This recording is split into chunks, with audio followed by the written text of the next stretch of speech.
You was hired to drive, not to dance, not to connect, not to change lives. She was the billionaire's daughter, paralyzed, silent, hidden behind marble walls and private nurses. But one afternoon, her father came home early and saw his driver spinning with her in his arms on the balcony. What followed was something no one could have predicted, not even him. Her name was Emily Worthington. She lived in a mansion with over 40 rooms, a personal elevator, and a security system that could rival the Pentagon's. But she hadn't walked in 3 years. A skiing accident at 16 crushed 2 vertebrae. Her body survived.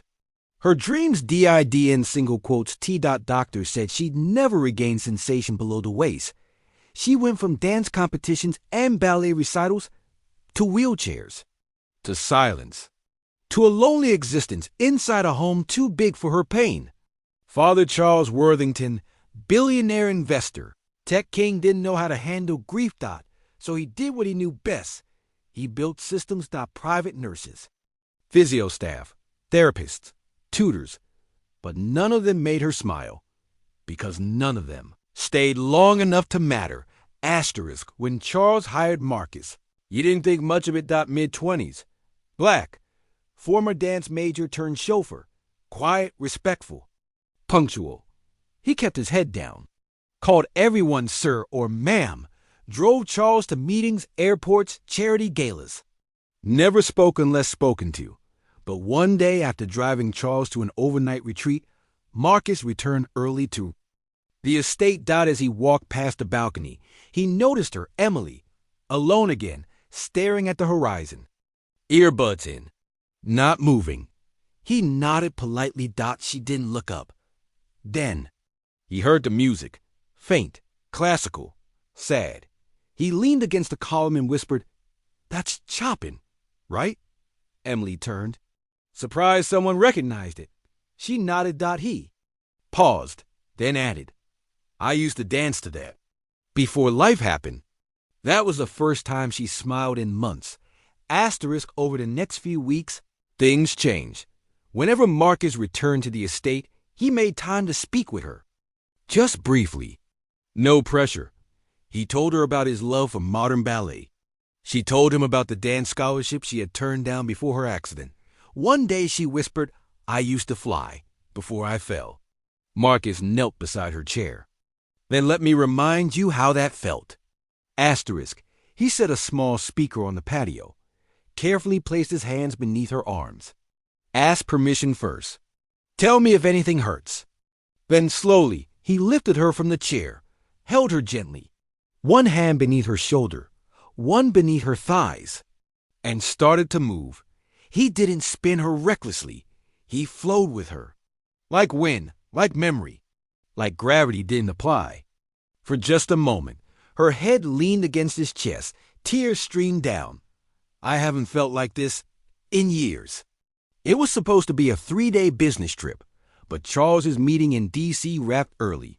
He came home mid-afternoon, walked through the house, heard music from the balcony. Familiar, classical, but different. He stepped outside and saw them, Marcus, holding his daughter, swaying, dancing, her eyes closed, her arms loosely hanging around his neck. Charles froze. What the hell is going on? The music cut off. Emily gasped. Marcus gently lowered her back into her chair. "Sir, I can explain. You think this is appropriate? Touching her? What gives you the right?" "Dad, stop!" Emily yelled, but Charles was already calling security. "Pack your things. You're fired." Asterisk, Marcus didn't argue. He just lowered his eyes, nodded, and walked out. Emily screamed through the speaker. Didn't speak to her father for 2 days. Then on the 3rd night, she wheeled herself into his study. "You saw him holding me, but you didn't see what he gave me. You saw his skin, not his heart. He didn't touch me like a man. He held me like a dancer. And for the first time in 3 years, I didn't feel paralyzed. I felt alive." Charles was silent. He'd fought enemies in boardrooms, sued companies, closed billion-dollar mergers, but he couldn't counter the truth from his daughter's eyes. Asterisk 2 weeks later, Marcus received a message. From Charles. It said, "Come back." But this time, not as a driver. The billionaire had converted an entire wing of the estate into a movement therapy studio, with mirrors, rails, music systems, all under Marcus's supervision. Emily would be his first student, but not his last.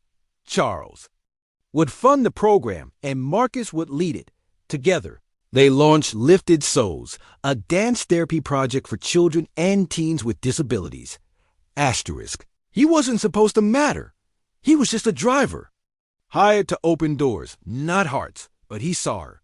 Not the chair, not the diagnosis. Her dot, and when he danced with her, he didn't give her legs. He gave her wings.